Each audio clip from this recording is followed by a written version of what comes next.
we're combing through the aisles of Vulcan Video, an independent video store here in Austin, Texas, to find the most obscure, the strangest, and the overlooked gems of yesterday. This is the Vulcan Vault. Welcome to the Vulcan Vault. We got a great one for you today. We got Bryan Connolly. He is the manager of Vulcan Video and one of the stars of ABCs of Death 2. Bryan, what have you picked out for us? Oh boy, I've picked the classic film Nothing But Trouble, written and directed by Mr. Dan Aykroyd. And I love the films of Dan Aykroyd, like the movies that he wrote. Like, he's an interesting, weird guy. Getting inside his brain and jumping around is such a treat. Like, whether he's obsessed with the police or the paranormal. Ronald Reagan said in a speech, he said, what if there were a species from another planet that was threatening us? We would all find a way to work together. Or just like any weird whim that he's got, he puts it all in his movies. And he really believes in it. Like, he supposedly has a cop radio in his car and listens to like police things all day long. He believes in the paranormal. Almost every house I've owned is haunted. We had a house. Every house? Yeah, every house. We had a house in Los Angeles, and this house has been on Celebrity Ghost Stories.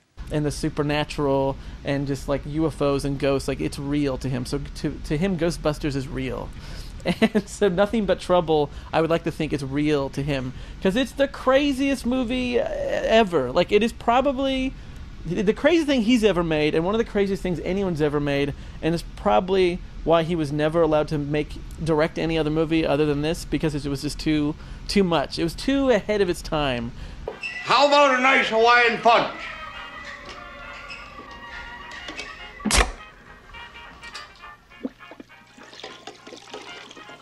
I feel like so many filmmakers now wish they can make a movie as good as Nothing But Trouble.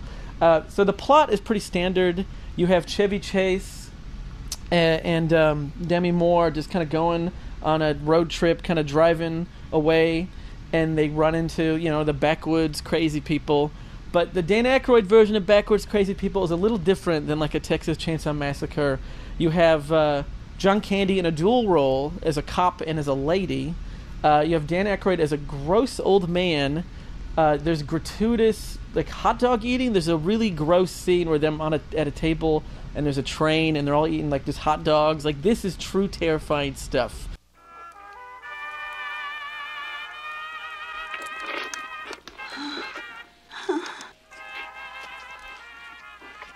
Go ahead there, folks.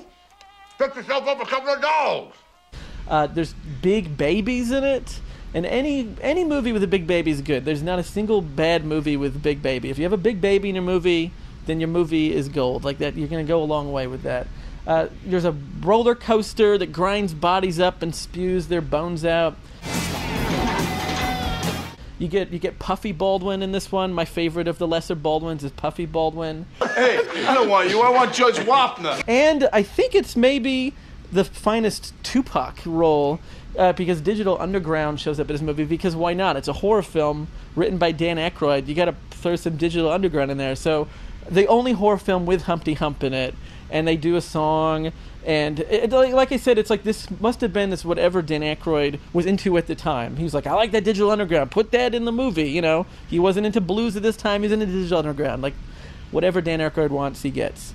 The movie is truly terrifying. It's only rated, I think it's PG-13, but it feels hard R. It's scarier than most R-rated movies. It's just uncomfortable and it's gross. I'm gonna dig so many new holes in you, you're gonna look like a salt shaker. Get your Italian loafers out of my bedpan. Ooh! And it's just weird. There's things that just don't make any sense. There's a part where Dan Aykroyd's nose is a penis for one moment, for no reason. They don't explain it. It's just whatever. Okay.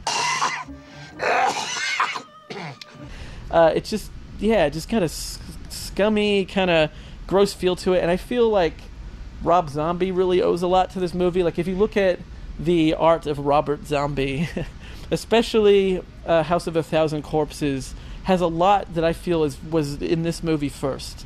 The weird carnival kind of bone, kind of brownness of it, and just kind of just the feeling that it gets you. It's just a gross feeling, and I love it. I love feeling that way.